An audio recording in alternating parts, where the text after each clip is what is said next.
So, till this point మనం ఏం చేసామంటే వేరియబుల్, ఆ వేరియబుల్‌లో ఉన్న డిఫరెంట్ టైప్స్, ఆ తర్వాత data types, different data types, వాటికి సంబంధించిన డిఫాల్ట్ వాల్యూస్, తర్వాత బేసిక్స్ థింగ్స్ జావా ఆబ్జెక్ట్‌ని ఎలా క్రియేట్ చేయాలి ఏంటిదన్నది నిన్నటి క్లాస్‌లో మనం చూసాం. ఓకేనా? సో, ఈ థింగ్స్ అన్నీ మనం కంప్లీట్ చేసాం కాబట్టి దీని తర్వాత నెక్స్ట్ స్టెప్ ఏంటంటే, మనకి జావాలో ఆపరేటర్స్ అని ఉంటాయి. సో, ఈ ఆపరేటర్స్ అంటే ఏముంటాయి? అవి ఎన్ని రకాలున్నాయి? అవన్నీ గూడా ఇప్పుడు మనం డిస్కస్ చేద్దాం. సో, ఓకేనా? సో, దీనికోసం మనం ఏం చేద్దాము అంటే ఫస్ట్ థింగ్ నేనొక ప్యాకేజ్‌ని క్రియేట్ చేయబోతున్నానన్నమాట. సో, ఎలా క్రియేట్ చేస్తాము? చూడండి. క్లియర్‌గా అబ్జర్వ్ చేయాలి మీరిక్కడ. ఎస్ఆర్‌సి మెయిన్ జావా అనేది సోర్స్ ఫోల్డర్ అన్నమాట. సో, మీరు ఎప్పుడైనా సరే లాజిక్ రిలేటెడ్ క్లాసెస్‌ని ఏదైనా క్రియేట్ చేయాలనుకున్నప్పుడు మీరు చూడాల్సిన ఫస్ట్ థింగ్ ఏందంటే ఇదన్నమాట. సో, రైట్ క్లిక్ ఇచ్చి న్యూ కొట్టిన తర్వాత ఇక్కడ ప్యాకేజ్ అనేది వస్తదన్నమాట. అంటే సోర్స్ మీద మీరు సెలెక్ట్ చేసుకున్నప్పుడు. సో, ఇప్పుడు నేనేం చేస్తున్నానంటే కామ్ డాట్ ఆపరేటర్స్ డెమో అనే ప్యాకేజ్ క్రియేట్ చేశాను. ఇది క్రియేట్ చేయగానే ఫస్ట్ ఇందులో ఏ క్లాసు లేదు కాబట్టి వైట్ కలర్‌లో చూపిస్తుంది. సో, ఇప్పుడు నేనేం చేయబోతున్నానంటే ఇందులో ఒక క్లాస్ క్రియేట్ చేయబోతున్నాను. సో, సేమ్ మీరు ఏ ప్యాకేజ్‌లో అయితే క్రియేట్ చేయాలనుకుంటున్నారో ఆ ప్యాకేజ్ మీద రైట్ క్లిక్ ఇచ్చి న్యూ అంటారు. తర్వాత క్లాస్ అంటారు. ఓకేనా? సో, నేను నా నా నా క్లాస్‌కి ఏం పెడుతున్నాను? ఒక నేమ్ పెట్టాలి. సో, మీరు నేమ్ పెట్టేటప్పుడు గుర్తుపెట్టుకోవాల్సిన ఫస్ట్ థింగ్ ఏంటిదంటే, ప్రతి క్లాస్ నేమ్ కూడా క్యాపిటల్ లెటర్‌తో సేవ్ అవ్వాలి. మీరు ప్రాక్టికల్ చేసేటప్పుడు కూడా ఇది మేక్ ష్యూర్ చేసుకోండి. ఎందుకు అంటే, మీరు మీ ఇష్టం వచ్చినట్టు నేమ్స్ ఇచ్చేస్తారు. సో, అలా ఇవ్వకూడదు. ఎప్పుడైనా సరే మనం కోడింగ్ కన్వెన్షన్స్ అనేవి ఖచ్చితంగా ఫాలో అవ్వాలి. ఓకేనా? ఎందుకు ఫాలో అవ్వాలి అంటే, మీరు రేపు వర్క్ చేసేటప్పుడు కూడా మీకు కోడ్ రివ్యూస్ అని ఉంటాయన్నమాట. అంటే మీ కోడ్‌ని ఇంకొకళ్ళు రివ్యూ జేస్తారు. అంటే వెరిఫై జేస్తారు. ఏం వెరిఫై జేస్తారు అంటే మీరు అన్నీ ఫాలో అవుతున్నారా లేదా? కోడింగ్ స్టాండర్డ్స్ అనేవి జూస్తారనమాట. సో, అందుకని మనం ఆ కోడింగ్ స్టాండర్డ్స్‌ని ఫస్ట్ నుంచే అంటే ఫాలో అవుతూ ఉండాలన్నమాట. సో, ఇప్పుడు దీని ప్రకారం మనం ఏం చేయాలి? మన క్లాస్ నేమ్ అన్నది స్టార్టింగ్ లెటర్ క్యాపిటల్ ఉండాలి. అలానే మీరిక్కడ చూడండి ప్యాకేజ్ జూస్తే ప్యాకేజ్‌లో ఉన్న నేమ్ జూడండి. అన్నీ ఏమున్నాయి? స్మాల్ లెటర్స్ ఉన్నాయి. అంటే ప్యాకేజ్ నేమ్ ఆల్‌వేస్ ఏముండాలి? స్మాల్ లెటర్స్‌లో ఉండాలన్నమాట. సో, ఇది బేసిక్ థింగ్ అన్నమాట. సో, ఇప్పుడు నేను ఓపీ1 అనేది క్రియేట్ చేస్తున్నాను. ఓపీ1 అనేది ఏంటిది? నా క్లాసు. సో, మీరిక్కడ అబ్జర్వ్ చేస్తే మోడిఫైయర్ నేను ఆల్‌వేస్ పబ్లిక్కే సెలెక్ట్ చేసుకుంటున్నాను. ఇది మనం కొంచెం ముందుకెళ్ళిన తర్వాత ఎందుకు ఈ పబ్లిక్ అనేది తీసుకుంటున్నాము. వేరేది తీసుకున్నప్పుడు ఏం జరుగుతదో అవన్నీ మనం డిస్కస్ చేద్దాం. తర్వాత నాకేం గావాలి? ఇక్కడ కన్‌స్ట్రక్టర్ అక్కర్లేదు. నాకు only public static wide main string arguments ఉన్నది కావాలి. సో, ఇది నేను సెలెక్ట్ చేసుకుంటున్నాను. ఇంకొక అబ్జర్వ్ చేయాల్సిన పాయింట్ ఏంటంటే ఇది చూడండి సూపర్ క్లాస్. ప్రతి క్లాస్‌కి పేరెంట్ క్లాస్ ఒకటుంటది. సో, అది ఏంటిదంటే ఆబ్జెక్ట్ అనే క్లాస్ అన్నమాట. ఓకేనా? సో, ఇది యాజ్ ఇట్ ఈస్‌గా నేను ఇంకేం చేస్తున్నాను క్లాస్ అనే దాన్ని క్రియేట్ చేస్తున్నాను. ఓకేనా? సో, క్లాస్ క్రియేట్ అవ్వగానే చూడండి వైట్‌లో ఉన్న ప్యాకేజ్ సింబల్ ఏమైపోయింది? సమ్ ఆరెంజ్ కలర్‌లోకొచ్చింది. డార్క్ ఆరెంజ్ కలర్‌లోకొచ్చింది. సో, ఇప్పుడు నేనేం చేయాలి? ఇక్కడ ఒక ప్రోగ్రామ్ రాయాలి. సో, ప్రోగ్రామ్ రాయాలంటే ఫస్ట్ మనం ఏం చేయాలి? ఫస్ట్ మనకు కావాల్సిన వేరియబుల్‌ని ఇక్కడ నేను తీసుకుంటున్నాను. ఏమని? ఇంట్ ఏ, బి అనేది తీసుకుంటున్నాను. రైట్. సో, ఇంట్ ఏ, బి అనేది నేను తీసుకున్నాను. ఇప్పుడు నేను ఏం చేసినట్టు అక్కడ డిక్లేర్ చేసినట్టా? ఇనిషియలైజ్ చేసినట్టా? I just declared the variables. So, నేను వాల్యూస్ అసైన్ చేయలేదు. ఇప్పుడు నేనేం చేస్తున్నాను? ఇంట్ ఏ ఈక్వల్ టు 10 అంటున్నాను. అండ్ బి ఈక్వల్ టు 20 అంటున్నానన్నమాట. అంటే ఇప్పుడు ఏం చేశాను? ఇనిషియలైజ్ చేశాను. సో, ఇది మీరు గుర్తుపెట్టుకోవాలి. డిక్లరేషన్ అంటే ఏంటి? ఇనిషియలైజేషన్ ఏంటి? డిక్లరేషన్ అంటే ఏంటి? జస్ట్ వేరియబుల్ అనే దాన్ని మీరు ఊరికే అలా డిక్లేర్ చేసి వదిలేస్తారనమాట. దానికి వాల్యూ ఇవ్వరు. అదే ఇనిషియలైజేషన్ అంటే డిక్లేర్ చేసేటప్పుడే వాల్యూని గనుక మీరిస్తే అది ఇనిషియలైజేషన్ అంటారు. తర్వాత మీరేం చేయొచ్చు? ఈ సి అనే దానికి మీరు ఎక్కడో చోట అసైన్‌మెంట్ చేయొచ్చు. అసైన్‌మెంట్ ఏంటి? నథింగ్ బట్ ఆ సిలోకి ఒక వాల్యూని ఇవ్వడం అనమాట. దాన్నేమంటాం మనము? అసైన్‌మెంట్ అంటాం. సరే ఫైన్. బానే ఉంది. ఇన్‌స్టాన్స్ వేరియబుల్స్‌ని మీరెక్కడ వాడాలి? ఒక స్టాటిక్ మెథడ్‌లో వాడాలి. సో, మీరు ఆల్రెడీ నిన్న ఒక ఎర్రర్ జూసారు. ఏంటిది? ఇన్‌స్టాన్స్ వేరియబుల్‌ని స్టాటిక్‌లో వాడినప్పుడు static member cannot get non static variables అన్నీ జెప్పి నిన్న ఎర్రర్ వచ్చింది. ఫర్ ఎగ్జాంపుల్ ఇప్పుడు నేను సిస్ ఔట్ ఏ అన్నాననుకో, ఇక్కడ ఏమొస్తది చూడండి ఎర్రర్. యాహ్! ఈ ఎర్రర్ అబ్జర్వ్ జేయండి. Cannot make a static reference to the non static field a అంటుంది. అంటే మన వేరియబుల్స్ ఏమో ఇన్‌స్టాన్స్ వేరియబుల్స్. మన మెథడ్ ఏమో స్టాటిక్ మెథడ్. సో కాబట్టి ఏం కుదరదు, ఈ వేరియబుల్స్ని ఈ స్టాటిక్ మెథడ్లో వాడుకోవడం కుదరదు. సరే మరి ఏం చేయాలి దానికి? నిన్న మనం డిస్కస్ చేసాం ఏంటిది, అలా ఇన్స్టెన్స్ వేరియబుల్స్ని కనుక మనం స్టాటిక్ మెథడ్లో వాడుకోవాలి అంటే మనం ఏం చేయాలి ఇక్కడ అంటే మెయిన్ మెథడ్లో వాడుకోవాలంటే ఆబ్జెక్ట్ క్రియేట్ చేయాలి. నేను ఏం చేస్తున్నాను, నా క్లాస్ నేమ్ ఇచ్చాను. క్లాస్ నేమ్కి ఓబీజే ఓపీ1 ఓబీజే అంటాను, అంటే ఆబ్జెక్ట్ అన్నట్టు అనమాట. తర్వాత మనం ఏం చేయాలి, మెమరీ అలొకేట్ చేయాలి కదా క్లాస్ వేరియబుల్స్కి, అందుకని న్యూ అన్నాను. మన క్లాస్ నేమ్ ఏంటి, ఓపీ1. సో ఇప్పుడు ఇది ఏమవుతుంది, ఇది డిక్లేర్ చేసిన తర్వాత ఫస్ట్ థింగ్ న్యూ అన్నదేమో మెమరీ అసైన్ చేస్తుంది. ఇక ఈ తర్వాత ఇక్కడ చూడండి ఓపీ1 పారాంథసిస్ ఉంది కదా, సో ఇది ఏం చేస్తుంది అంటే డిఫాల్ట్ కన్స్ట్రక్టర్ అంటాం దీన్ని. ఎందుకంటే డిఫాల్ట్ కన్స్ట్రక్టర్ అంటాం ఎందుకు అంటే మనం ఏ క్లాస్ క్రియేట్ చేసినా మనకి జేవిఎం అనేది ఏం చేస్తుంది అంటే ఒక డిఫాల్ట్ కన్స్ట్రక్టర్ని క్రియేట్ చేసి పెడుతుంది. లేదు అంటే మీరు కూడా ఏం చేయొచ్చు, ఒక కన్స్ట్రక్టర్ని మీరు కూడా ఏం చేయొచ్చు, ఎక్స్ప్లిసిట్గా రాయొచ్చు. ఫర్ ఎగ్జాంపుల్ ఓపీ1 అన్నాను, రైట్, ఓకేనా. సో ఇప్పుడు ఇది ఏం చేస్తుంది అంటే ఎప్పుడైతే మీరు ఈ ఓపీ1 అన్నారో అదేమవుతుంది అంటే దీన్ని ఇన్వోక్ చేస్తుంది. దీన్ని ఇన్వోక్ అయినప్పుడు ఏమవుతుంది, ఇక్కడ ఏవైతే ఇనిషియలైజ్ ఉన్నాయో ఆ వేరియబుల్స్ అన్ని కూడా ఏమవుతాయి, మీకు ఇక్కడ ఇనిషియలైజ్ అవుతాయి అన్నమాట. అంటే కంట్రోల్ అక్కడికి వెళ్తుంది, కంట్రోల్ అక్కడికి వెళ్ళిన తర్వాత ఏలోకి 10, బిలోకి 20, అలాగే సిలోకి డిఫాల్ట్ వాల్యూ అనేది స్టోర్ అవుతుంది. స్టోర్ అయిన తర్వాత మళ్ళీ మీరు ఇక్కడికి వచ్చి ఏమనొచ్చు, ఫర్ ఎగ్జాంపుల్ ఓపీ1 అన్నారనుకో, ఏమవుతుంది, సారీ ఓపీజే ఇది కదా ఆబ్జెక్ట్ నేమ్, ఇది కదా ఆబ్జెక్ట్ నేమ్ డాట్ ఏ అన్నారనుకో, ఏమవుతుంది అంటే ఆ వేరియబుల్లో ఉన్న వాల్యూ ఇక్కడ ప్రింట్ అవుతుంది అనమాట. వేరియబుల్లో ఉన్న వాల్యూ ఇక్కడ ప్రింట్ అవుతుంది అనమాట. సో అది ఎలాగో చూద్దాం. సో ఫస్ట్ థింగ్ ఏంటంటే మీకు ఇక్కడి నుంచే డీబగ్గింగ్ నేర్పిస్తాను అనమాట. సో ఫస్ట్ థింగ్ ఏంటంటే మీరు ఆ లైన్ దగ్గర డీబగ్ పాయింటర్ పెట్టాలి, ఓకేనా. పెట్టిన తర్వాత ఇంతకు ముందు మీరు ఏమనేవాళ్ళు, రన్ చేసుకోవాలంటే డైరెక్ట్గా రన్ యాజ్ అని చెప్పి జావా అప్లికేషన్తో రన్ చేసేవాళ్ళు. ఇప్పుడు అలా కాదు, మనం డీబగ్ కదా చేయాలనుకుంటున్నాము. సో డీబగ్లోకి వస్తాము. సో డీబగ్లోకి వచ్చి ఏం చెప్తాము, జావా అప్లికేషన్ అంటాం. ఇది క్లిక్ చేయగానే ఏమవుతుంది, మన కంట్రోల్ అనేది అంటే మన ఎడిటర్ వ్యూ అనేది జావాలో నుంచి డీబగ్ మోడ్లోకి కన్వర్ట్ అవుతుంది అనమాట, ఓకేనా. సో ఇప్పుడు డీబగ్ మోడ్లోకి కన్వర్ట్ అయింది. సో తర్వాత నేను ఏమనుకుంటున్నాను, నా వేరియబుల్స్ని కూడా మీకు చూపించాలనుకుంటున్నాను ఇక్కడ.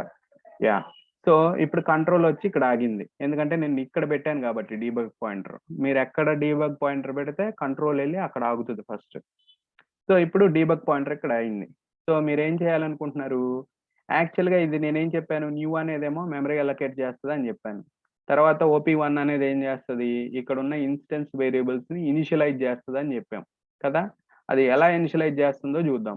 ఇది మెథడ్ లాగా ఉంది కాబట్టి మనం ఏం చేయాలి, గెట్ ఇన్సైడ్ అవ్వాలి. We need to go inside ఓపీ1. సో ఇప్పుడు నేను ఏం చేస్తున్నాను, ఇక్కడ కంట్రోల్స్ ఉన్నాయి చూడండి, డీబగ్ కంట్రోల్స్. ఈ టాప్ లైన్లో రెడ్ బటన్ పక్కన ఇక్కడ మీకు కంట్రోల్స్ ఉన్నాయి. సో ఇక్కడ స్టెప్ ఇంటూ అంటే you will get inside the function or constructor whatever it is, you will get inside it. అలా కాకుండా స్టెప్ బై స్టెప్ ఎగ్జిక్యూషన్ చేయాలనుకోండి, you will choose F6. Okay, so F6 press చేస్తే ఏమవుద్ది, line by line execution అనేది మీరు చూస్తారనమాట. So I'm interested in going inside the constructor now. So నేనేం చేస్తున్నాను, ఇది క్లిక్ చేస్తున్నా. ఇది క్లిక్ చేశాక ఎక్కడికి వెళ్ళాను, నేను ఫస్ట్ కన్స్ట్రక్టర్ లోపలికి వెళ్ళాను. సో తర్వాత ఏమున్నాయి, ఇన్స్టెన్స్ వేరియబుల్. అంటే కన్స్ట్రక్టర్ పని ఏంటి అంటే all instance variables and all the instance methods should get initialised. అంటే ఏమవుతుంది, మెమరీ అనేది అలొకేట్ చేయాలన్నమాట వాటికి. సో ఇక్కడ నుంచి నేను ఏమంటాను, జస్ట్ ఒక కమాండ్ అంటే నెక్స్ట్ స్టెప్కి వెళ్ళాను. సో మీరు చూస్తే చూడండి, ఇక కన్స్ట్రక్టర్ దగ్గరికి వెళ్ళిన తర్వాత మనది ఎక్కడికి వెళ్ళింది, కంట్రోల్ వేరియబుల్స్ దగ్గరికి వెళ్ళింది. ఇవి ఏ variables, instance variables. So instance variables దగ్గరికి వెళ్ళిన తర్వాత ఇక్కడ చూడండి, ఇప్పటి వరకు మీకు ఇక్కడ ఏ వేరియబుల్స్ కనపడతల్లా. రైట్ సైడ్ చూస్తే మీకు ఇక్కడ ఏ వేరియబుల్స్ కనపడతలేదు, ఓకేనా. సో దిస్ని ఎక్స్పాండ్ చేద్దాం. దిస్ని ఎక్స్పాండ్ చేసినప్పుడు నేను మీకు చెప్పాను, ఏమని చెప్పాను, బై డిఫాల్ట్ అంటే ఎప్పుడైతే మనం ఆబ్జెక్ట్ మన క్లాస్ లోడ్ అవుతుందో మెమరీలోకి, అప్పుడు ఏమవుతుంది అంటే all instance variable should get initialised with 0. అంటే మనం ఇక్కడ ఇంటిజర్ తీసుకున్నాం కాబట్టి 0 ఇనిషియలైజ్ అయింది. అదే బులియన్ కానీ క్యార్ కానీ తీసుకుంటే క్యార్లోకి స్పేస్ ఇనిషియలైజ్ అదే డిఫాల్ట్ వాల్యూ అవుతుంది, బులియన్లోకి ఫాల్స్ డిఫాల్ట్ వాల్యూ వెళ్తుంది, రైట్. సో ఫర్ నా ఇప్పుడు ఏమవుతుంది మనకి, అది ఫస్ట్ డిఫాల్ట్ వాల్యూస్ వచ్చేసినాయి ఇక్కడ. బట్ కానీ మనం ఇనిషియలైజ్ అన్నాం కదా, కన్స్ట్రక్టర్లోకి వచ్చిన తర్వాత constructor has to initialise it's variables and all. So ఇప్పుడు ఇనిషియలైజ్ కాలేదు, డిఫాల్ట్ వాల్యూసే ఉన్నాయి. సో ఇప్పుడు ఇనిషియలైజ్ ఎలా అవుద్దో చూద్దాం. సో నేను ఎప్పుడైతే నేను F6 కొట్టానో ఆటోమేటిక్గా చూడండి a and b values update అయ్యాయి. అంటే ఏంటి, ఆ స్టేట్మెంట్ ఎగ్జిక్యూట్ అయిందని కదా అర్థం. సో ఇనిషియల్ గానేమో 0 ఉన్నాయి ఏకి బికి. But now once the statement is get executed ఏమైంది, it's values got updated. So ఇక్కడ అప్డేట్ అయిపోయినాయి అనమాట. సో ఇప్పుడు అప్డేట్ అయిన తర్వాత మనం ఎక్కడి నుంచి వచ్చాము, సిలో 0నే ఉంది చూడండి, ఎందుకంటే అక్కడ మీరు ఏమి ఇనిషియలైజ్ చేయలేదు కాబట్టి. So the execution of the constructor is over. ఓకేనా, కన్స్ట్రక్టర్ ఎగ్జిక్యూషన్ అయిపోయింది. ఎందుకంటే ఈ ఎండ్ బ్రేస్కి వచ్చిందంటే మీనింగ్ ఏంటి అంటే ఎగ్జిక్యూషన్ అయిపోయిందని. సో ఎగ్జిక్యూషన్ అయిపోయిన తర్వాత మళ్ళీ మీరు F6 కొట్టారనుకోండి, ఎక్కడికి వెళ్ళిపోతారు, మీరు ఎక్కడి నుంచి అయితే వచ్చారో అక్కడికి వెళ్ళిపోతారు. యా, ఈ లైన్ ఇంకా ఎగ్జిక్యూట్ అవ్వాలా. ఎంతవరకు ఎగ్జిక్యూట్ అయిందంటే న్యూ OP1 వరకు మాత్రమే ఎగ్జిక్యూట్ అయింది. ఓకే, తర్వాత మీరు అబ్జర్వ్ చేస్తే ఇప్పుడు, సో ఇక్కడ మీరు అబ్జర్వ్ చేస్తే ఇక్కడ ఈ న్యూ అనేది ఉంది కదా, ఇక్కడ OBJ అనేది ఉంది, ఈ OBJ అనేది ఉంది. Just remember. సో ఇప్పుడు మనం ఎగ్జిక్యూట్ చేసిన పోర్షన్ ఏంటిది అంటే న్యూ అనేది OP1 అనేది. ఓకేనా, ఇంతవరకు మాత్రమే మనం ఏం చేసాము, ఎగ్జిక్యూట్ చేసాము. ఈ లైన్ తర్వాత వెళ్దాం, ఈ లైన్ దాటి వెళ్దాం. So I will say F6 again. So I want to go to next step. Yeah, so now observe, ఇక్కడ OP1 OBJ వచ్చింది, అంటే OP1 క్లాస్ యొక్క ఆబ్జెక్ట్ ఇక్కడ క్రియేట్ అయింది. ఓకేనా, so now I will expand this thing. ఇందులో ఏమేమి ఉన్నాయి చూడండి ఆ ఆబ్జెక్ట్ లోపల.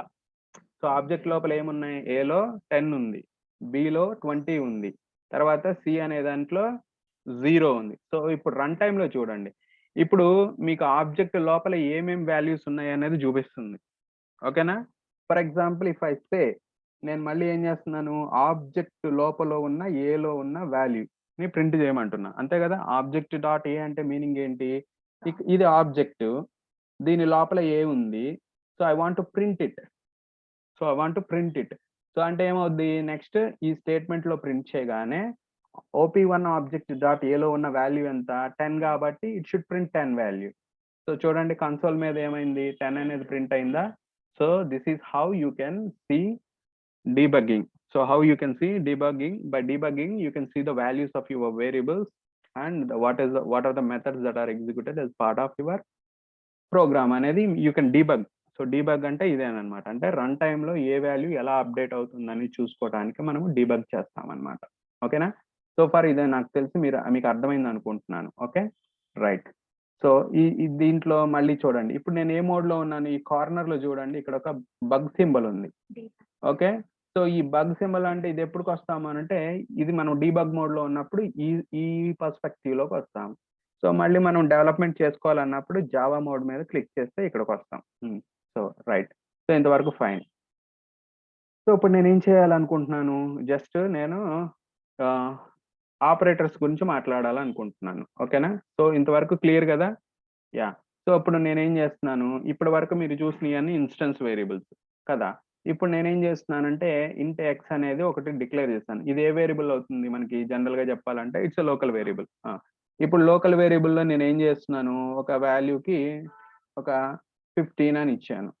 ఓకేనా, ఇక్కడ ఇంకొక వాల్యూ ఏం చేస్తున్నాను, ఇంట్ y ఈక్వల్ టు 20 అన్నాను. ఓకేనా, సో ఈ రెండు నా వేరియబుల్స్, అందులో సమ్ వాల్యూ ఉంది.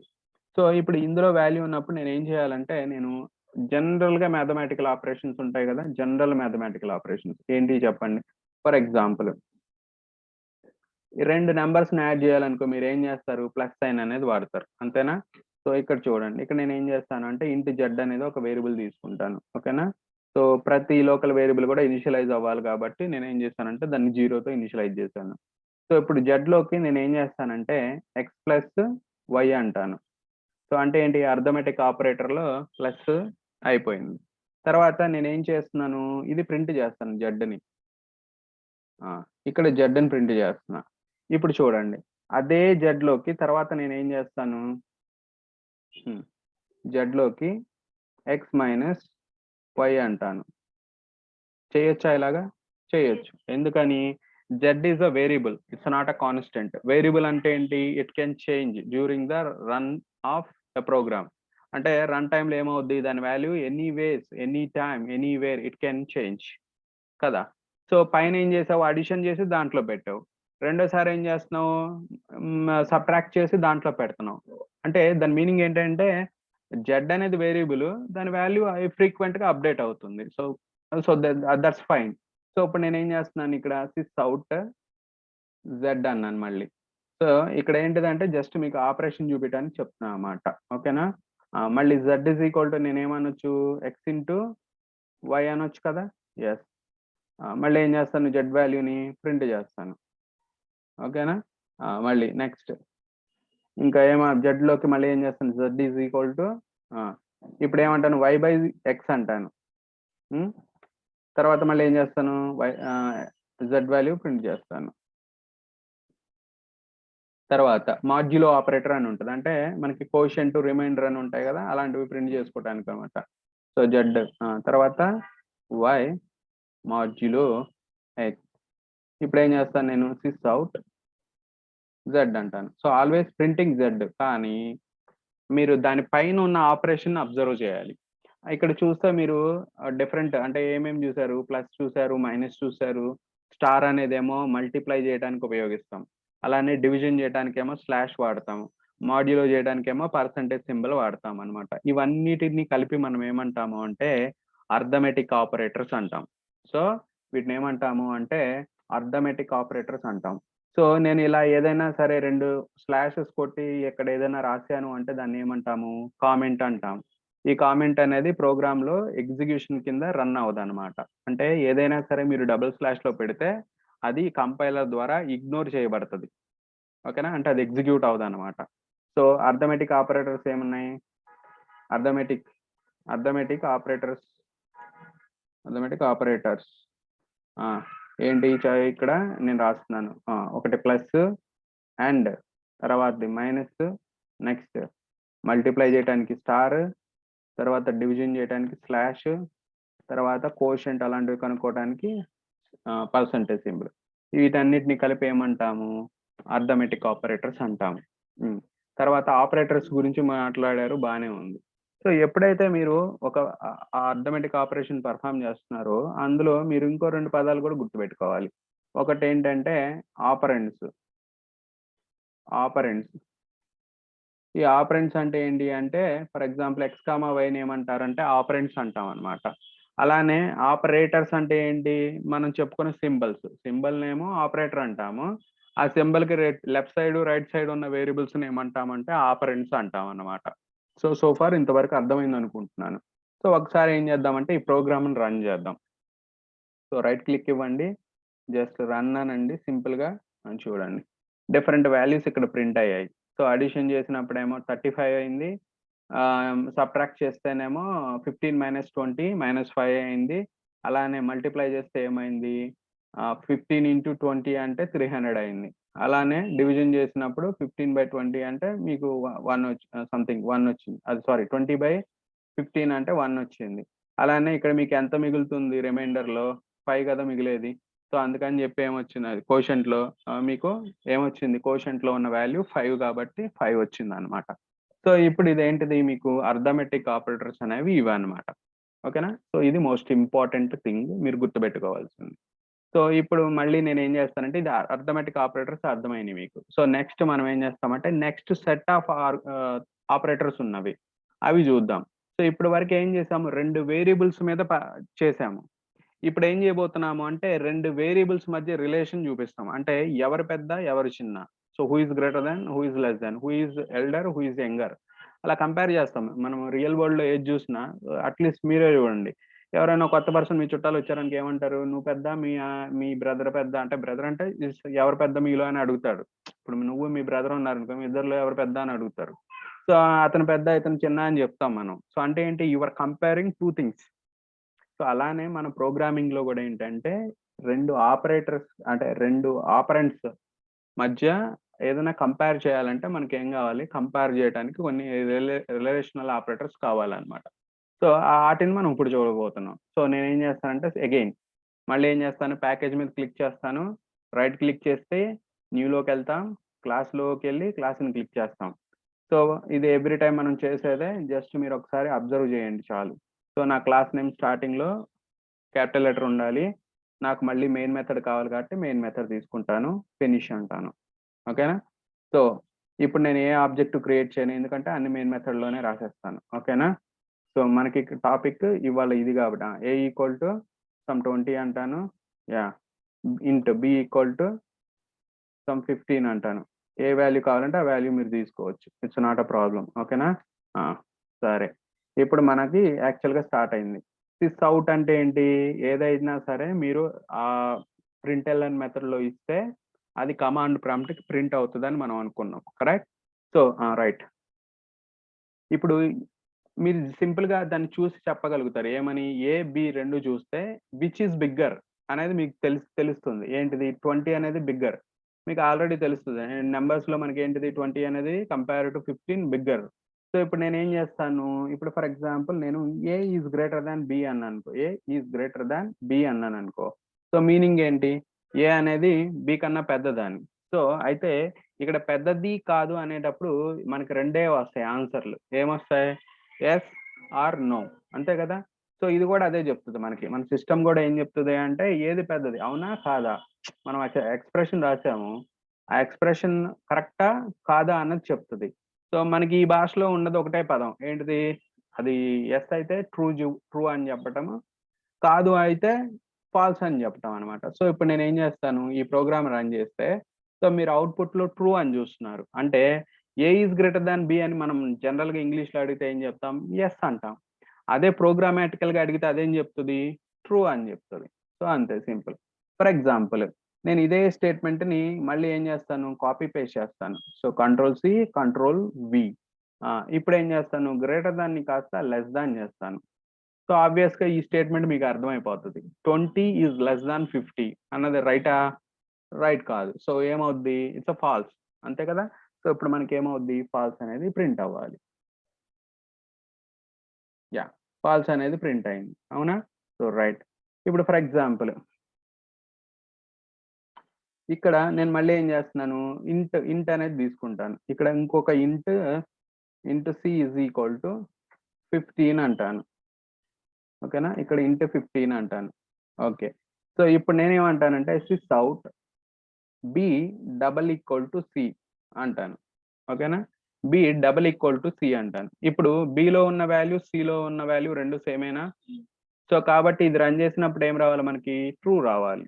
సో రైట్ క్లిక్ ఇస్తాను, రన్ అంటాను, జస్ట్ రన్ చేసిన తర్వాత ట్రూ, అంతే కదా? నౌ ఇప్పుడు నేనేమంటున్నానంటే ఇది నెగిటివ్ ఫామ్ లో రాస్తా. ఎలాగా? Sys out b not equal to c అన్న. బిలో 15 ఉంది, సిలో 16 ఉంది. బట్ నేనేమంటున్నాను, అవి రెండు సమానం కాదని నేను ఎక్స్ప్రెషన్ రాసా. ఇప్పుడు ఏమైంది? సమానం అయింది కాబట్టి కండిషన్ ఏమైంది? ఫాల్స్ అయింది. సి ఇప్పుడు బిలోను 15 ఉంది, సిలోను 16 ఉంది. మనం ఇంతకు ముందు ఏం రాసాం? డబుల్ ఈక్వాలిటీ అంటే ఏంటి? రెండిట్లోనూ ఒకటే ఉందా అని కంపేర్ చేసాం. ఇప్పుడు రెండిట్లోనూ ఒకటే వాల్యూ లేదని చెప్తున్నాం మనమే, బట్ కానీ వాల్యూ ఏముంది? రెండు సేమ్ ఉన్నాయి. కాబట్టి ఇప్పుడు ఇదేం రిటర్న్ చేయాలి? ఫాల్స్ రిటర్న్ చేయాలి. రైట్, ఫాల్స్ వచ్చిందా? సో ఇంతవరకు ఏమైంది? మీరు అసైన్మెంట్ అంటే ఇక్కడ కంపారిజన్ ఆపరేటర్ అంటాం. ఇది రిలేషన్షిప్ అయినా రిలేషన్ లో ఉన్న దీన్ని ఏమంటామంటే కంపారిజన్ అంటాం. సో కంపారిజన్ అంటే ఏంటి అంటే ఈ ఈ ఈ రెండు డబుల్ ఈక్వల్స్ వాడతాం. ఏంటంటే అటుపక్క ఉన్న ఇటుపక్క ఉన్న రెండు వేరియబుల్స్ లో ఉన్న వాల్యూని ఏం చేస్తుంది అంటే కంపేర్ చేస్తుంది అనమాట. అందుకని డబుల్ ఈక్వల్ టు వాడాం. అదే సింగిల్ ఈక్వల్ టు పైన వాడాం చూడండి, అది ఎందుకు? అసైన్మెంట్ కోసం, అంటే ఒక వాల్యూని ఒక వేరియబుల్లో పెడతానికి అనమాట. సో ఇదేమో అసైన్మెంట్ ఈక్వల్ టు, అంటే ఒక వాల్యూని ఒక వేరియబుల్లో పెడతాం. డబుల్ ఈక్వల్ టు అంటే ఏంటి? ఆ రెండు వేరియబుల్స్ లో ఉన్న వాల్యూ సేమా కాదా అని చెక్ చేయడం కోసం. ఓకేనా? నాట్ ఈక్వల్ టు అంటే ఏంటి? రెండు సమానం కాదని మనమే స్టేట్మెంట్ పాస్ చేస్తున్నాం. అప్పుడు అది సమానం కాదనుకో ట్రూ అవుతుంది, సమానం అయిందనుకో ఫాల్స్ అవుతుంది. ఓకేనా? ఇది ఇట్స్ కైండ్ ఆఫ్ నాట్ అనమాట. ఓకే, సో ఇంతవరకు ఇదేమైంది? క్లియర్ అయింది. సరే, ఇప్పుడు ఇంకొక కండిషన్ వస్తుంది. ఇప్పుడు నేనేం చెప్పొచ్చు? Sys out b is greater than or equal to c అన్నాను. దీని మీనింగ్ ఏంటంటే బిలో ఉన్న వాల్యూ సి కన్నా పెద్దదై ఉండొచ్చు ఆర్ ఈక్వల్ టు అయినా అయి ఉండొచ్చు. సో ఇప్పుడు నేను బి వాల్యూ తీసుకున్నాను అనుకో 15 ఉంది. సి వాల్యూ తీసుకున్నాను అనుకో 15 ఉంది. ఇప్పుడు మన కండిషన్ ఏంటి? సి కన్నా బి ఈక్వల్ అనైనా ఉండాలి లేదా అంతకన్నా ఎక్కువ అన్నా ఉండాలి. అంటే 15 ఆర్ మోర్. 15 ఆర్ మోర్ అన్నమాట. సో ఇప్పుడు కండిషన్ ఏమవుతుంది? ట్రూ అవుతుందా? ఫాల్స్ అవుతుందా? అబ్సల్యూట్‌గా ట్రూ అవుతుంది. ఎందుకంటే from 15 to more than that. ఓకేనా? సిమిలర్‌గా అదే స్టేట్మెంట్‌ని మళ్ళీ మనం రీరైట్ చేసామనుకో less than B less than or equal to C. అంటే ఏంటి? 15 కన్నా 15 అయినా ఆర్ 15 కన్నా చిన్నగా ఉన్నా. ఓకేనా? అది ఇచ్చినప్పుడు ఏమవుతది కండిషన్? ట్రూ అవుతది. సో ఇప్పుడు నేనేం చేస్తాను? ఇది రన్ చేస్తే నాకు 2 ట్రూలు రావాలన్నమాట. వచ్చాయా ఇక్కడ 2 ట్రూస్? సో ఈటినేమంటామంటే మనము రిలేషనల్ ఆపరేటర్స్ అంటాం. ఓకేనా? ఈటినేమంటాం మనము రిలేషనల్ ఆపరేటర్స్ అంటాం అన్నమాట. ఓకేనా? సో ఫార్ ఇది అర్థమైనయా? అర్థమైనయా? రైట్. సో నెక్స్ట్ దానికెళ్దాం. సో ఇక్కడ ఏం లేదు, వెరీ సింపుల్. మనము ఇండివిడ్యువల్‌గా మనము జనరల్‌గా రియల్ వరల్డ్‌లో ఏ ఎగ్జాంపుల్ తీసుకున్నా గాని మనం ఏం చేస్తాము? అవి 2 ఏ ఏ స్టేట్‌లో ఉన్నాయని చూస్తాం. ఫర్ ఎగ్జాంపుల్ మీరు మార్కెట్‌కే ఎళ్లారనుకో, ఒక పక్కన ఏం చేస్తాడు? వెయిట్ వెయిట్ యొక్క ఇదేస్తాడు. ఒక పక్క ఏం చేస్తాడు? మనం తీసుకున్న ఐటెమ్ ఏస్తాడు. అవి 2 ఎప్పుడైతే సేమ్‌కొస్తాయో అప్పుడేం చేస్తున్నాం మనము?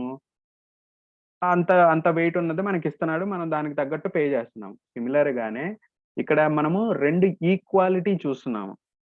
మనము అంటే కేజీ తీసుకున్నామనుకో, కేజీ వెజిటబుల్ తీసుకున్నామంటే, ఆ 1 కేజీకి ఎప్పుడైతే ఈక్వాలిటీకి వస్తదో 2 అప్పుడు మనం ఏం చేస్తున్నాము? అది కరెక్ట్ మెజర్‌మెంట్‌కొచ్చిందని చెప్పి ఆ ఐటెమ్ తీసుకుంటున్నాం. అలా కొన్ని సిట్యుయేషన్స్‌లో ఇప్పుడు ఏజ్‌కొచ్చారనుకో, నువ్వు చిన్న, నేను చిన్న or who is bigger, who is younger అనే దాని గురించి అలా చెప్పుకోవస్తది. వెయిట్ వచ్చిందనుకో, హూ వెయిటెడ్ ఎక్కువ వెయిట్ ఎవరికుంది అనేది క్వెషన్ వచ్చిందనుకో, అప్పుడు మనం ఏం చేస్తాం అంటే ఈ కంపారిజన్ ఎప్పుడొస్తది? ఏవైనా 2 ఐటెమ్స్ ఉన్నప్పుడే వస్తాయి. ఆర్ 2 వేరియబుల్స్ ఉన్నప్పుడే వస్తాయన్నమాట. ఈ కంపారిజన్ అంతా గూడా. So, we are using relational operator when we have 2 entities or variables ఏమైనా గావచ్చు. వాటిని కంపేర్ జేయడానికి ఈ రిలేషనల్ ఆపరేటర్స్ అనేవి వాడుతున్నాం. ఓకే. సో, ఇంతవరకు కంపారిజన్. ఇప్పుడు లాజికల్‌కొద్దాం. సో, లాజికల్ అంటే ఏంటి? ఏవైనా 2 స్టేట్మెంట్స్‌ని మనం పాస్ చేసామనుకో, ఆ స్టేట్మెంట్స్ అనేవి ఒకటి ట్రూ ఐ మీన్ ఒక స్టేట్మెంట్ పాస్ చేసామనుకో, ఇప్పుడు ah, ah, earth revolves around the sun అన్నాను. అదేంటిది? Universal truth. అంటే అదే కదా జరుగుతుంది. ఓకేనా? సో, అలాంటివి లాజికల్‌గా ఉన్నవి ఏం చేస్తాము అంటే, మనం స్టేట్మెంట్స్ తీసుకొని అది ట్రూనా? ఫాల్సా? అనేది చెప్పాలన్నమాట. సో, ఇండివిడ్యువల్ స్టేట్మెంట్ ఉంటే ఒక రకము.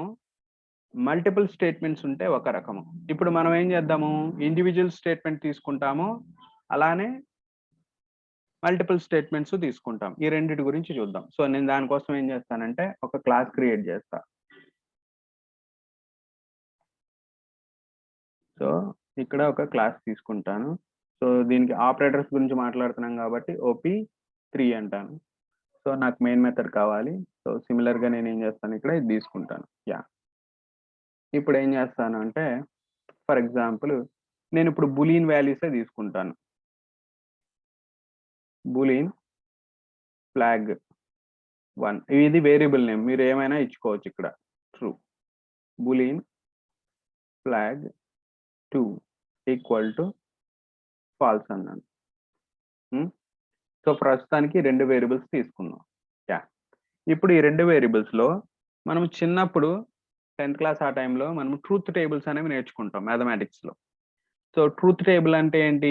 అండ్ కండిషన్ ఉన్నప్పుడు, ఆర్ కండిషన్ ఉన్నప్పుడు, నాట్ కండిషన్ ఉన్నప్పుడు అలాంటివి ఉంటాయి మనకి. సో, అలానే ఇక్కడ కూడా ఏంటిదంటే మనకి లాజికల్ ఆపరేటర్స్ అని ఉంటాయన్నమాట. సో, లాజికల్ ఆపరేటర్స్ ఏంటి? అండ్ అనేది ఒకటి, అలానే 2 పైప్ సింబల్ ఉంటాయి. ఆర్ అనేది అండ్ నాట్ అనేది ఉంటాయన్నమాట. వీటిని లాజికల్ ఆపరేటర్స్ అంటారు. సో, ఇప్పుడు ఈ లాజికల్ ఆపరేటర్స్ అనేవి 2 వేరియబుల్స్ మధ్య జరుగుతా ఉంటదన్నమాట. సో, మీకు అండ్ అనే ట్రూత్ టేబుల్ తెలియాలి. ఆర్ అనే ట్రూత్ టేబుల్ తెలియాలి. నాట్ అంటే ఏంటో తెలియాలి. ఫస్ట్ మనం ఏం చేద్దాం? నాట్‌తో మొదలుపెడదాం. ఫర్ ఎగ్జాంపుల్ నాట్ అంటే ఏంటి? నువ్వు అదన్నావనుకో అది అది కాదు అని వస్తది నాట్ వాడితే. నేను యెస్ అన్నాననుకో నాట్‌కి ఏమొస్తది? నో వస్తది కదా! సో, అలానే let's say if I am printing flag 1, so what is the result of it? Result ఏమొస్తుంది? ఫస్ట్ ట్రూ వస్తుంది. ఓకేనా? సో అలా కాకుండా for example if I say this out not పెట్టి ఫ్లాగ్ 1 పెట్టాను అనుకో ఏమవుద్ది? యాక్చువల్గా ఫ్లాగ్ 1లో ట్రూ ఉంది, నాట్ పెట్టాను కాబట్టి ఏమవుతుంది? ఫాల్స్ అవుతుంది. ఒకసారి రన్ చేద్దాం. సో రైట్ క్లిక్ ఇచ్చి రన్ యాజ్ అనండి. సో వచ్చిందా? ఫస్ట్ దానికి ఏమో ట్రూ ఉంది, యాక్చువల్ వాల్యూ ప్రింట్ చేశారు. నెగేషన్ అప్లై చేయగానే ఏమైపోయింది? ట్రూ కాస్త ఫాల్స్ అయిపోయింది. అదే నేను ఫ్లాగ్ 2ని చేశాను అనుకో, ఫ్లాగ్ 2 నెగెట్ చేస్తే ఏమొస్తుంది? ట్రూ వస్తుంది. సో ఈ ఆపరేటర్ అర్థమైంది కదా? Very nice. సో ఇప్పుడు నెక్స్ట్ దానికి వెళ్దాం. సో నెక్స్ట్ ఏం చేద్దామంటే ఆర్ తీసుకుందాం. సో ఫర్ ఆర్ తీసుకున్నప్పుడు మనకి ట్రూత్ టేబుల్ ఉంటుంది. ట్రూత్ టేబుల్ ఏంటంటే ఫర్ ఎగ్జాంపుల్ నేను ఇక్కడ బ్లాక్ కామెంట్ తీసుకుంటా. బ్లాక్ కామెంట్ ఎలా చేస్తాం మనము? /* ఎంటర్ కొట్టండి. ఎంటర్ కొట్టగల ఏమొస్తుంది? మీకు బ్లాక్ కామెంట్ వస్తుంది. ఇందాకేమో పైన సింగిల్ లైన్ కామెంట్ చూసాము, ఇప్పుడు డబుల్ లైన్ కామెంట్ అనమాట ఇది. సో ఓకే, ఇక్కడికి వద్దాం. ఫస్ట్ మనం ఏం చేద్దాము? పి అనేది తీసుకున్నాను ఇక్కడ, తర్వాత ఇక్కడ క్యూ అనేది తీసుకున్నా, ఇక్కడ ఆర్ అనేది వచ్చింది. ఓకేనా? ఇప్పుడు చూడండి, ఇందులో ఈ టేబుల్లో మన కండిషన్ ఫస్ట్ది ట్రూ అయింది అనుకో, 2 ట్రూలు అయినాయి అనుకో, ఇక్కడ ఏమొస్తుంది? ట్రూ వస్తుంది. అలానే మళ్ళీ ఇది ట్రూ అయ్యి ఇది ఫాల్స్ అయ్యి, ఇది ఆర్ కండిషన్ గురించి, ఇక్కడ ఏమొస్తుంది? టీనే వస్తుంది, అంటే ట్రూ వస్తుంది అనమాట. అలానే ఇక్కడ ఎఫ్ అయ్యి ఇక్కడ ట్రూ అయ్యి ఇక్కడ ఏమొస్తుంది? ట్రూనే వస్తుంది. అలానే ఇక్కడ ఏమొస్తుంది? 2 ఫాల్స్ అయినప్పుడు మాత్రమే ఏమొస్తుంది? ఫాల్స్ వస్తుంది అనమాట. ORR this truth table. ఇదేంటిది? మనం చిన్నప్పుడు మ్యాథమెటికల్ ఆపరేషన్ లో మనం 10th క్లాస్ లో నేర్చుకొని ఉంటాం ఇది. సో ఇదే ట్రూత్ టేబుల్ ని బేస్ చేసుకొని మనం ఏం చేద్దామంటే కొన్ని స్టేట్మెంట్స్ రాద్దాం. ఏటికి? ఫ్లాగ్ 1కి ఫ్లాగ్ 2కి. సో మీరు గెస్ చేయండి ఏముంటాయి ఏంటిది అన్నది. ఓకేనా? సో గెస్ చేయండి. సో నేను ఏం చేస్తానంటే కింద స్టేట్మెంట్స్ రాస్తాను.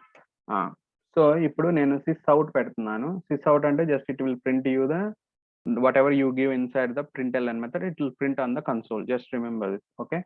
సో నా p అనే ప్లేస్ లో ఇప్పుడు ఏముంది మన దగ్గర? వేరియబుల్ ఫ్లాగ్ 1 అనేది ఉంది.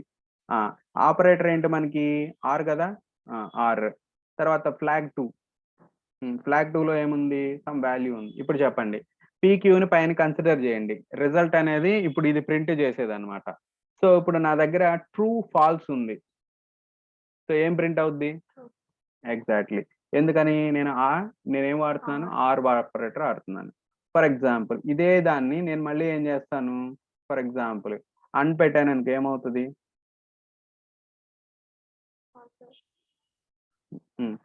అన్ పెట్టానికి ఏమవుద్ది? అండ్కి వచ్చేసరికి ఏమవుద్ది? 2 ట్రూస్ ఉంటే మాత్రమే ఏమవుతుంది? ట్రూ వస్తుంది. మిగిలిన అన్ని టైమ్స్ లో ఏమవుతుంది? ఫాల్స్ వస్తుంది. సో ఇది ఇప్పుడు అర్థం చేసుకున్నారు, మీరు కాన్సెప్ట్ అర్థం చేసుకున్నారు. బట్ ప్రాక్టికల్ గా ఎలా వర్కౌట్ అవుతుంది అనేది చూద్దాం. ఓకేనా? సో ప్రాక్టికల్ గా ఎలా వర్కౌట్ అవుతుందో చూద్దాం. సో ఫస్ట్ ఏంటంటే నేను ఈ ట్రూత్ టేబుల్ ని కాపీ పేస్ట్ చేస్తాను, ఎందుకంటే నెక్స్ట్ ఎగ్జాంపుల్ కి మనకు ఉపయోగపడుతుంది కాబట్టి. సో నేను ఏం చేస్తానంటే ఈ ట్రూత్ టేబుల్ ఇక్కడ పెడతాను. సో ఇప్పుడు అండ్ కండిషన్ కి చెప్తారా? జస్ట్ ఇక్కడ నేను ఏం చేస్తున్నాను, ఇది అండ్ అంటాను. మీకు ఆల్రెడీ అక్కడ తెలిసిపోయింది దేనికి. నాట్ అంటే ఏంటంటే ట్రూ ఫాల్స్ ని ట్రూ చేస్తుంది. సో ఇక్కడ సింబల్ ఏంటిదంటే అండ్ అనమాట. అండ్ ట్రూత్ టేబుల్ 2 ట్రూ అయినప్పుడు ఏమవుతుంది? ట్రూ అవుతుంది, మిగిలిన ఆల్వేస్ ఫాల్స్. సో ఇది ట్రూత్ టేబుల్ అనమాట. అలానే నెగేషన్ కూడా పెట్టేసుకుందాం, ఎందుకంటే డౌట్ లేకుండా ఉంటుంది ఇంకా. ఓకే? సో నెగేషన్ లో ఎన్ని కండిషన్స్ వస్తాయి? 4 వస్తాయా 2 వస్తాయా? నెగేషన్ లో 2 ఉంటాయి. ఇక్కడ ఏముంటాయి? ఓన్లీ ఇది ఉండదు, క్యూ ఉండదు కదా, ఉండేది ఒకటి పి ఒకటి అండ్ రిజల్ట్ ఒకటే కదా ఉండేది. సో ఇక్కడ టీ పెట్టామనుకో ఏమవుద్ది? నెగెట్ చేస్తే ఫాల్స్ అవుతుంది. ఓకేనా? అదే ఓకే, టీ పెడితే ఫాల్స్ అవుతుంది. సో ఇదేమవుతుంది? కింద నేను అక్కడ ఫాల్స్ పెడతాను, ఇక్కడ ట్రూ అవుతుంది. ఇక్కడ ఫాల్స్ పెడితే ఇక్కడ ట్రూ అవుతుంది, నెగెట్ చేస్తే, అంతే కదా. సో ఇవి 3 కూడా మనకి ఏంటిది? Truth table. సో మనం ఏం చేసాము? జస్ట్ సింపుల్ ఎగ్జాంపుల్ మనం ఏం చేసాము ఇక్కడ? సింపుల్ ఎగ్జాంపుల్ 2 ఫ్లాగ్ వేరియబుల్స్ తీసుకున్నాం. వేరియబుల్స్ ఎందుకు డైరెక్ట్గా ట్రూ తీసుకుంటే సరిపోతుందిగా, అది కూడా చూద్దాం. ఓకేనా? సో ఇప్పుడు నేనేం చేస్తాను, యా సో అవుట్ చెప్పండి, ట్రూ ఉంటే ఏమవుద్ది? ఎస్. ఓకేనా? సో సేమ్ ట్రూత్ టేబుల్ని ఇక్కడ కాపీ పేస్ట్ చేస్తున్నా, అంతకు మించి ఏమీ లేదు. ఆర్ ఉంది, కండిషన్ ఉంది ఆర్. ఓకేనా? సో 4 టైమ్స్ ఏం చేస్తారు, ప్రింట్ చేయండి. సో మార్చండి. ఇప్పుడు ఇక్కడ ఏం చేస్తారు, ఫాల్స్ ఫాల్స్. ఇక్కడ ఏం చేస్తారు, వెరీ గుడ్, ఫాల్స్. రెండు చోట్ల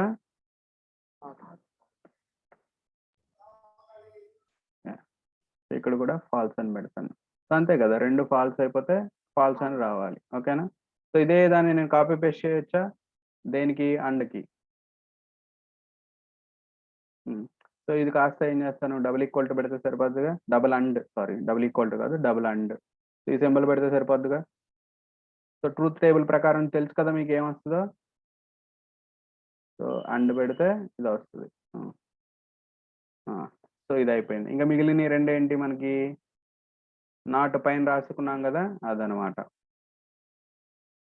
సో ఇక్కడ ఏం చేస్తాను నేను, ట్రూకి ఇది పెడతాను. ఇక్కడ ఏం చేస్తాను, ఫాల్స్కి నెగేషన్ పెడతాను. అంటే ఫాల్స్ నెగేషన్ ఉంటే ట్రూ అవుతుంది, ట్రూకి నెగేషన్ అంటే ఫాల్స్ అవుతుంది. ఒకసారి లాస్ట్లో చూద్దాం ఇది రన్ చేసి. యా. సో ఇప్పుడు చూడండి, మీకు అంత ట్రూత్ టేబుల్ వచ్చింది చూడండి. ఫస్ట్ కండిషన్ ఏంటిది మనకి, ఫస్ట్ది. సో ఫస్ట్ రెండు వదిలేసేయండి. ఇక్కడ నుంచి కదా మనకి, సారీ ఇక్కడ నుంచా, ఇక్కడ నుంచి కదా, యా. సో ఇక్కడ నుంచి, సో చూడండి, 6 కండిషన్ ఉన్నప్పుడు అన్ని ట్రూలని, ఎక్సెప్ట్ ఫాల్స్ ఉన్నప్పుడు తప్ప. అండ్ కండిషన్లో చూడండి, 2 ట్రూలు ఉన్న మాత్రమే ఏమైంది, ట్రూ అయింది. సో నెక్స్ట్ నెగేషన్కి వచ్చేసరికి చూడండి, ట్రూ కాస్త ఫాల్స్ అయింది, ఫాల్స్ కాస్త ట్రూ అయింది. So these are all logical operators. So far ఏం చేశారు మీరు, డైరెక్ట్ గా ట్రూ ఆర్ ఫాల్స్ పంపినప్పుడు ట్రూత్ టేబుల్స్ చూశారు. అలా కాకుండా వేరియబుల్స్ లో ట్రూ ఆర్ ఫాల్స్ ఉన్నప్పుడు ఎలా చేయాలో కూడా చూశారు. సో ఇదే సేమ్ మనము నెక్స్ట్ ఫ్యూచర్ లో వాడతాం, లాజికల్ ఆపరేటర్స్ అన్నప్పుడు ఫ్యూచర్ లో వాడతాం. అది ఎలా ఏంటిది అన్నది వి విల్ సీ. ఓకేనా? సో ఎలా వాడతాము ఏంటిది ఏమేమి ఉంటాయి అనేది నేను మొత్తం మీకు ఆపరేటర్స్ ఒక చిన్న డయాగ్రామ్ చూపిస్తాను. దాని తర్వాత మనము మిగిలిన ఆపరేటర్స్ మనకు కావాల్సినవి చెప్పుకొని will get in to further. ఓకేనా?